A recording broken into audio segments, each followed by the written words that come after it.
Hi viewers, welcome to our channel. ప్రస్తుతం మనతో పాటు సీనియర్ జర్నలిస్ట్ దాము బాలు సార్ వారితో మాట్లాడదాం. నమస్కారం సార్. నమస్తే సార్, జానీ మాస్టర్కి సంబంధించి నిన్న అత్యాచార కేసు నమోదైంది కదా, ఏ సెక్షన్ల కింద కేసులు పెట్టారో అది వివరాలు అయితే వచ్చాయి బయటకి.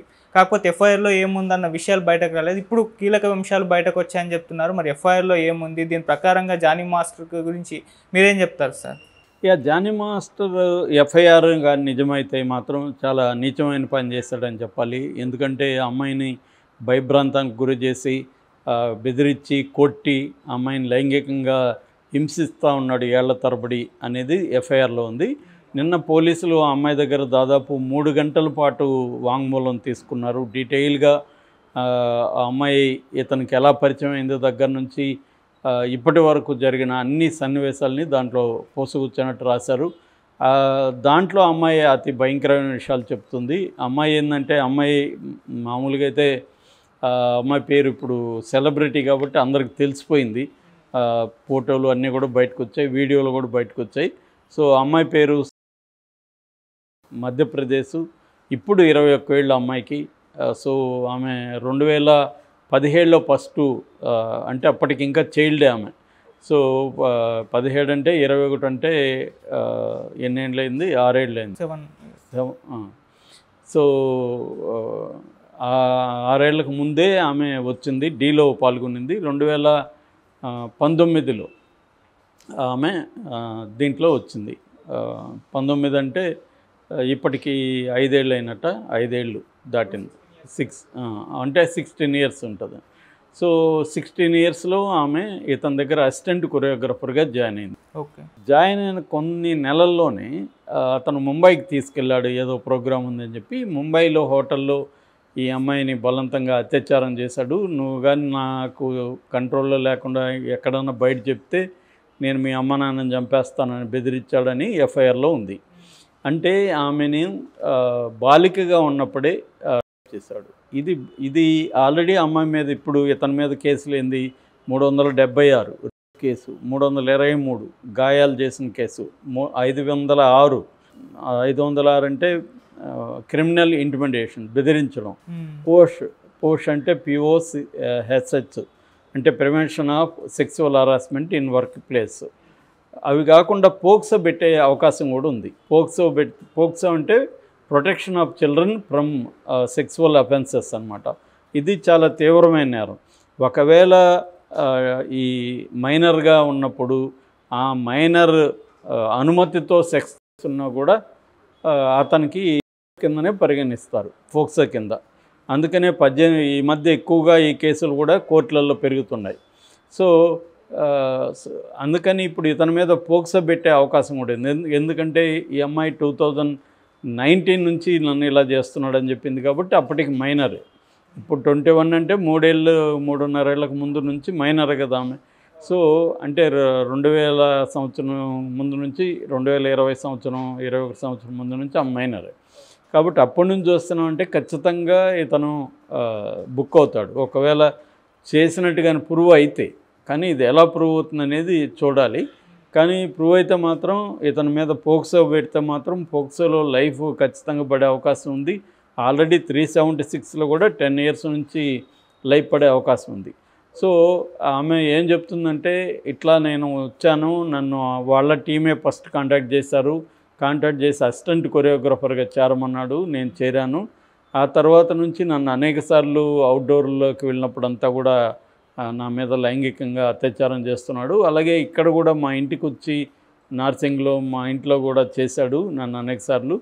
సో అప్పటి నుంచి తను నన్ను వర్క్ ప్లేస్లో అరెస్ట్ చేస్తున్నాడు. చాలాసార్లు వ్యాన్లోకి తీసుకుపోయి జిప్పు విప్పుతాడు, నన్ను రకరకాల పనులు చేయమంటాడు, లేకపోతే కొడతాడు. దాంతోపాటు వాళ్ళ భార్యకి ఏం చెప్పాడో తెలీదు, ఆమె ఆయేషా ఆమె పేరు, ఆమె కూడా వచ్చి నన్ను కొట్టేది. అతన్ని నా మతం మార్చుకొని అతన్ని పెళ్లి చేసుకోమని కూడా ప్రెజర్ చేశారు ఇద్దరు భార్యాభర్తలు.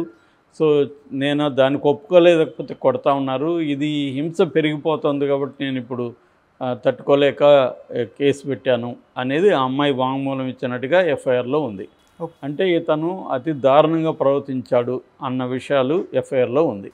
కాకపోతే ఇక్కడ రెండో యాంగిల్ నుంచి చూసినప్పుడు మనకి ఈ అమ్మాయి హీరోయిన్గా, ఇతను హీరోగా, జానీ మాస్టర్ హీరోగా, ఈ సృష్టి వర్మ హీరోయిన్గా 2022 ఆగస్టు 22లో ఒక సినిమా స్టార్ట్ అయింది. ఆ సినిమా వీడియో విజువల్స్ అంతా కూడా మనకి యూట్యూబ్లో ఉన్నాయి. ఆ సినిమా పేరు యథా రాజా తదా ప్రజ. ఇంకొక హీరో కూడా ఉన్నాడు, సినిమా బండిలో నటించిన వికాస్ కూడా ఇంకొక సెకండ్ హీరో అనమాట. దీనికి శ్రీనివాస్ నిట్టల నిర్మాత అండ్ డైరెక్టరు. పొలిటికల్ డ్రామాగా దీన్ని చేశారనేది అనౌన్స్ చేశారు. దీనికి మన సినిమా ఇండస్ట్రీలో కొంతమంది వచ్చి శర్వానంద్ క్లాప్ కొట్టాడు. తర్వాత ఆయుష్ శర్మ అని మన సల్మాన్ ఖాన్ వాళ్ళ బంధువు, ఆ అమ్మాయి కూడా పాల్గొనింది. ఇలాగా అది బాగానే జరిగింది ప్రోగ్రాం. అయితే ఆ తర్వాత ఆ జరిగిన ప్రోగ్రాంలో కూడా సరదాగా ఇతను ఒక ఛానల్ కోసం ఆ అమ్మాయిని ఇంటర్వ్యూ చేస్తున్నాడు. ఏమండి అని అడుగుతున్నాడు. ఆ అమ్మాయి ఏమో చాలా ఆనందంగాను, హోయిలో పోతారంటారు కదా హీరోయిన్లు, వగలుపోవడం, అలాగా సరదాగా క్యూట్గా ఉంది వాళ్ళిద్దరు ఇంటర్వ్యూ. ఇతనేమో మీరు ఇప్పుడు హీరోయిన్ అయిపోయారు కదా, మీకు హీరోయిన్గా ఉండడం ఇష్టమా లేకపోతే అసిస్టెంట్ కొరియోగ్రాఫర్గా ఉండడం ఇష్టం అనేది ఒక ప్రశ్న అడిగాడు.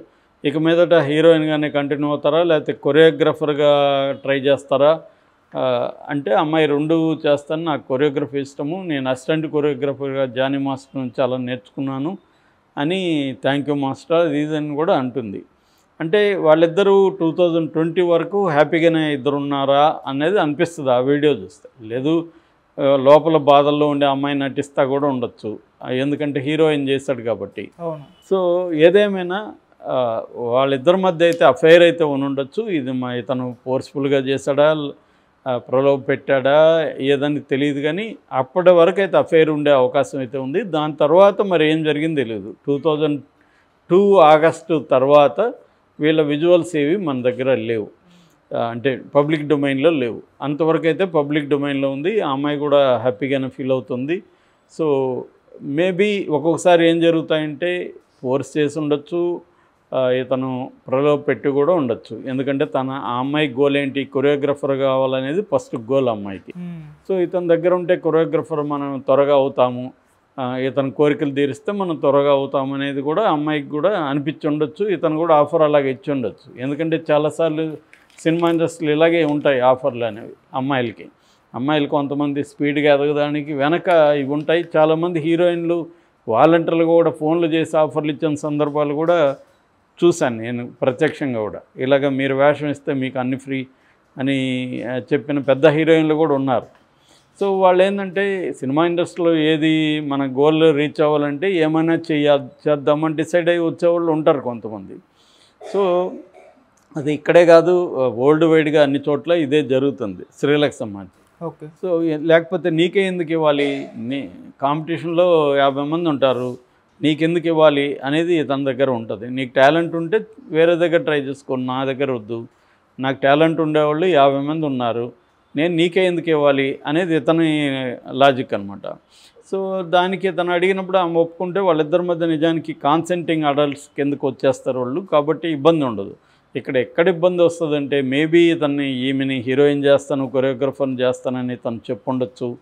దాంతో ఆమె ఇతనికి ఒప్పుకొని ఉండొచ్చు. దాని తర్వాత హీరోయిన్ చేశాడు. తనకి నిజానికి ఆ ప్రొడ్యూసరు డైరెక్టరు తనకి కథ చెప్పినప్పుడు తనే సజెస్ట్ చేశాడు ఈ అమ్మాయిని హీరోయిన్గా పెట్టమని. ఓకే. సో అలాగే పెట్టారు. కాకపోతే ఆ సినిమా కంప్లీట్ అయ్యి రిలీజ్ కాలేదు. తర్వాత ఈ అమ్మాయి హీరోయిన్ ఛాన్సులు ఇతను ఇప్పించలేకపోయాడు. అట్లాగే ఈ అమ్మాయిని మెయిన్ స్ట్రీమ్ కొరియోగ్రాఫర్గా చేయలేకపోయాడు. సో కాబట్టి కొరియోగ్రాఫరు చేయలేదు, హీరోయిన్ నన్ను చేయలేదు, రెండోది నన్ను వేధిస్తూ ఉన్నాడు లైంగికంగా, ఎప్పుడు కావాలంటున్నాడు అని అమ్మాయికి కోపం వచ్చి ఉండొచ్చు. మామూలుగా జరిగేది ఇది. ఎందుకంటే ఇక్కడ మనం ఈ కేసును పరిశీలించి ఆమె విజువల్స్ అన్నీ చూస్తుంటే వాళ్ళిద్దరూ 2020 వరకు అయితే హ్యాపీగానే ఉన్నట్టుంది. ఒకవేళ ఒక్కొక్కసారి ఏంటంటే లోపల బాధలు పడుతూ కూడా పైకి నటించే వాళ్ళు ఉండొచ్చు, అలాగా కూడా ఉండొచ్చు. ఏదేమైనా ఇంతకాలం ఈమె 2019 నుంచి 24 వరకు దాదాపు 7 ఇయర్స్ ట్రావెల్ అయిందంటే ఓవరాల్గా. సో ఈ ట్రావెల్లో ఆమె తనతో కంటిన్యూ అయ్యింది, మంచి చెడు ఇంతకాలం కంప్లైంట్ చేయలేదు. ఇప్పుడు ఎందుకు చేసింది అనే దానికి ఈ కారణాలు కూడా అయి ఉండొచ్చు. ఏదేమైనా అతను బయటకు వచ్చి అతని వెర్షన్ ఏంది చెప్తే కానీ మనకి ఫుల్గా రాదు. ఎప్పుడైనా ఆరోపణలే నిజం వాస్తవం అని చెప్పలేము. ఖచ్చితంగా ఇతను ఆ అమ్మాయిని ప్రలోభ పెట్టడం, ఇండైరెక్ట్గా బెదిరించడం చేసినట్టుగా అయితే ఇప్పటికీ ఉన్న సమాచారం ప్రకారం అనిపిస్తుంది. ఓకే. దానికి ఆ అమ్మాయి కూడా కాన్సెంట్ అయితే ఇచ్చింది, తనకి ఈ ఛాన్స్ ఇస్తాడని. ఏదేమైనా ఫాల్స్గా ప్రామిసెస్ చేసి ఒక అమ్మాయితో అఫైర్లు పెట్టుకుంటే కూడా చట్ట ప్రకారం నేరమే. కాబట్టి ఏ రకంగా చూసినా ఇతను లీగల్గా మాత్రం ఇరుక్కునే పరిస్థితి అయితే కనిపిస్తుంది. అయితే ఇలాంటి కేసులంతా కూడా బిగినింగ్లో హడావిడి క్రియేట్ చేస్తే తప్ప దాని తర్వాత ఇది కంటిన్యూస్గా కాదు. మొన్న సత్యవేడ ఆదిమూలం ఏమైంది ఇప్పటికి ఎవడు పట్టించుకోలే. అది 2 రోజులు గోలైంది. తర్వాత ఇప్పుడు ఏమైంది తెలియదు. ఈవెన్ తెలుగుదేశం